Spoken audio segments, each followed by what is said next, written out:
Here we are on the fourth and last video in this series, talking about the doom of the great harlot. Now, I know this subject kind of got away from me only because it is so huge. So, without further ado, let's get to it. In my last video, I revealed the city that I believe is spoken of in Revelation 18 and is currently housing the spirit of the scarlet harlot, the city being Vatican City. So now let's discuss the three types of mourners that the Bible says will be standing afar off while the great scarlet harlot receives her just desserts. Now, dear one, there are newspaper and magazine articles, blog posts, and video footage galore showing national leaders pandering to the white silky gown-wearing Big Papi, and then making Lord only knows what kind of back alley deals with his royal popiness. Now, at Vatican City's demise, many of these kings will be standing afar off from her for fear of her torment, and they will say, "Alas, alas, the great city Babylon, that mighty city, for in 1 hour is thy judgment come, and those who were her merchandisers, they will especially weep over her destruction." Now, we'll get to the merchandisers in a minute. These kings or world rulers recognize the Pope as being not only a religious leader, but also as a world dictator, a man of political clout that they climbed into bed with to gain worldly favor. Now, some would even say literally. Now, even the former president of Israel and prime minister cowered under his silky gown when he came to visit their country at their request back in 2014. Now, his actions on that trip spoke louder than his words. And I think that the Israelis that have their eyes open to see and ears open to hear actually got his message, which is, your time is short and I'm coming soon.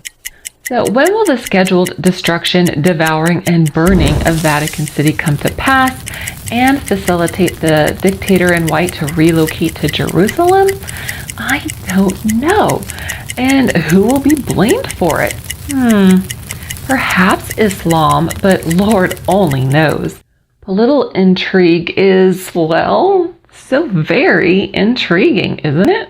Now, a quick word on the coming apostate religion that will be replacing all of the world religions that have stemmed forth from the harlot of Babylon. Now, both Pope Francis and Morocco's King Mohammed VI, a Muslim, described Jerusalem as a symbol of peaceful coexistence for Christians, Jews, and Muslims. Yes, I'm sure they did. Now, when you knock off the ends off the word of coexistence, what do you have? The Coexist campaign with the Titan god Saturn at the center. Now, Big Papi Benedict even had a coexist star of Saturn adorning his fish miter. But only God knows what religion Big Papi has concocted, but you can be sure it will require some sort of mark to obtain membership, and Satan will be at the center of it. Now, speaking of stars, take a look at the star on the Moroccan flag. All that is missing is the circle around it. It appears that Big Papi Francis hasn't worn that Saturn star-eyed fish hat. Well,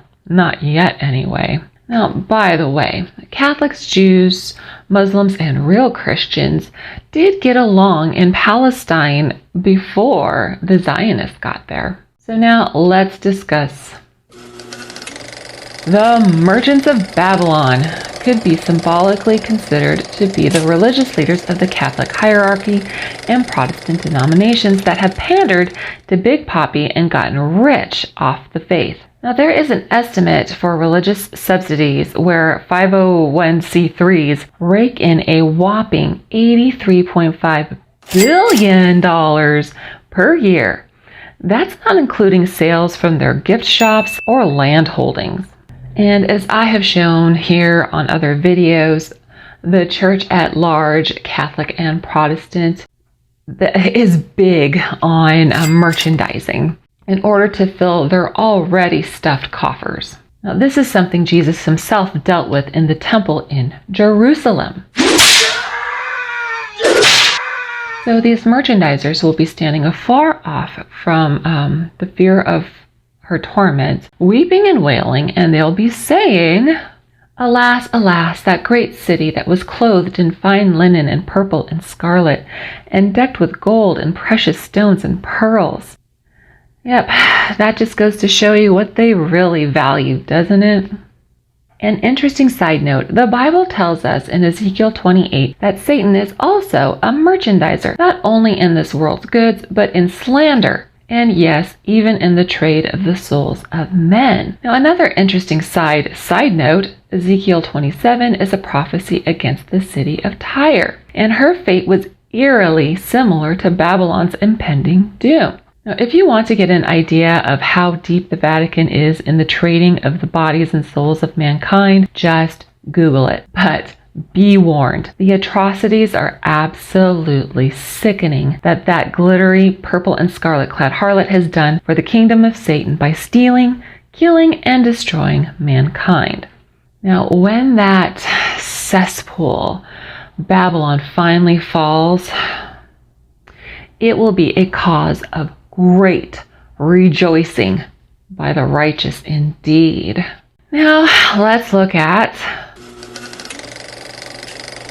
And now, of course, we come to the shipping industry. The symbology of ships in the Bible can relate to the church, which I believe is symbolic for the priests and pastors, or the worker bees, if you will, within the apostate denominations, who travel land and sea to unwittingly bring their fake Jesus and false gospel to the unsuspecting peoples. Now, again, the unsuspecting peoples could also be part of this group.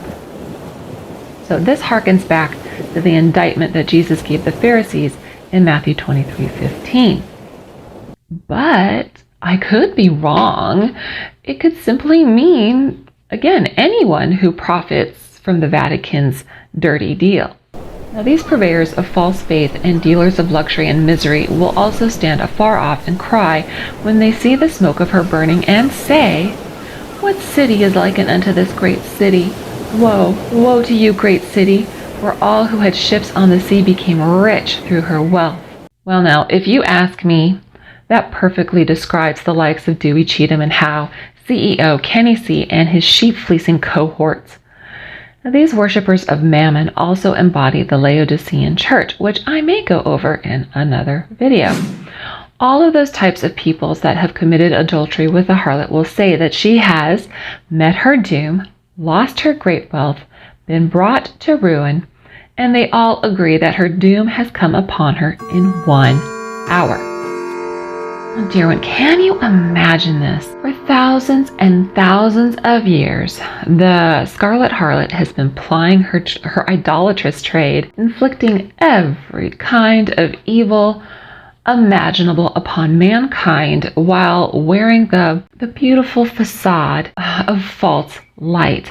But in 1 hour, meaning in short order, she will be done away with. And that is how God is going to do away with the Scarlet Harlot, by causing this alliance to form, the alliance that will give away their power to the beast. And they will do the Lord's bidding and bring the harlot to her final doom. Then, as the Lord's custom demands, he will judge the kings, merchants, and shipping industry and those 7 remaining kings or kingdoms for their treachery in joining her in her sickbed of idolatry. Now that is the way of our Lord. This is a pattern clearly seen in Scripture, and because our Lord doesn't change, neither will his unsearchable ways change. He uses those who are treacherous to punish the treacherous, and then he punishes his instruments of judgment for their haughtiness and hypocrisy. Now, let me be clear here. We are about to leave the time of tribulation, and we are about to enter the time of the Great Tribulation.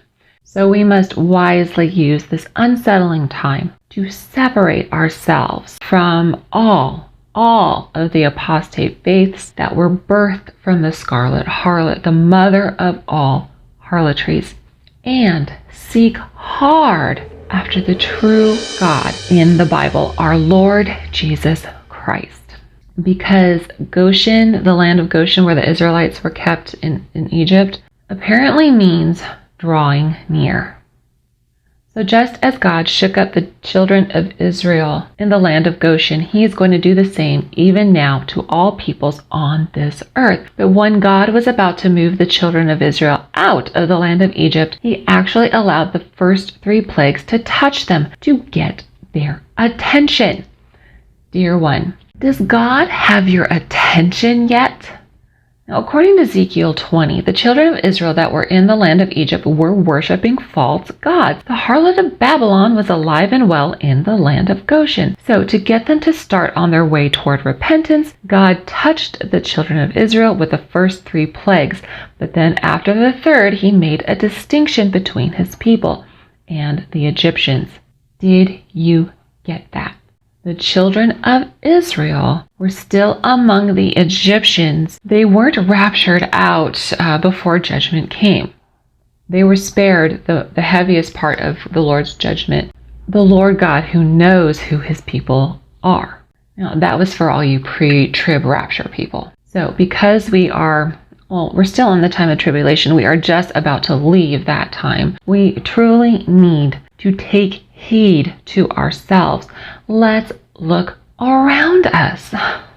Are things getting uncomfortable?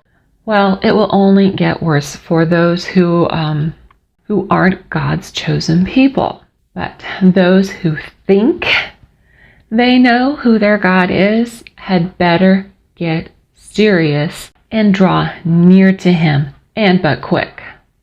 It's time to get rid of all our idols and come out of her, that evil, conniving, subtle, and flattering harlot, because 7 bowls are about to be dumped. 7 trumpets are about to be blown, and we do not want to be in the city limits of idolatrous Babylon when that happens. Oh, yes, the great tribulation is yet to come, and when it comes, that is when the wrath of God will be poured out, full strength, on the wicked, as surely as it was poured out on Egypt.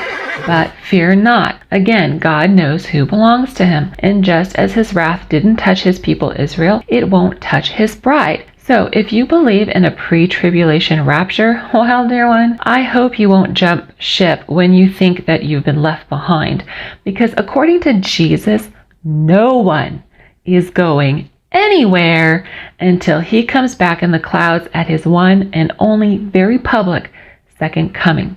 But that is another video for another day. Now, the destruction of the great harlot is starting even now. Every day, more and more religious freedoms are being challenged and even taken away by the kings of this earth.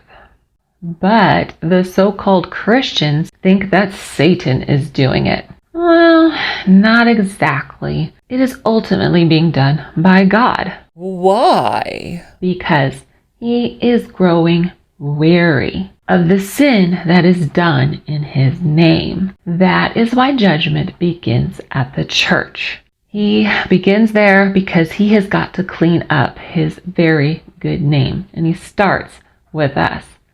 So who is listening? God's clock is winding down. Who will open their eyes to the truth that the church they love so much is actually a harlot? Who will accept the fact that the Trinitarian God is polytheism hidden in plain sight? Who will reject the eating of things offered to idols? And who will dare to come out of the harlot's bed of idolatry at the Lord's call? Well, I guess only time will tell, dear one. Time will tell. I know this is tough stuff to hear, but these are tough times that we are living in, and this needs to be said. So that is why I started this channel, and I hope that you will join me in my mission of becoming a Berean. Dear one, it is an important mission, not one many will undertake. But if we want to hear the Lord say, "Well done, my good and faithful servant, enter the joy of your Lord," then we must see if what they say is so, if we hope to be commended by our Lord. If not, then we will hear those terrifying words, come from his holy lips. Depart from me, you workers of lawlessness. I never knew you.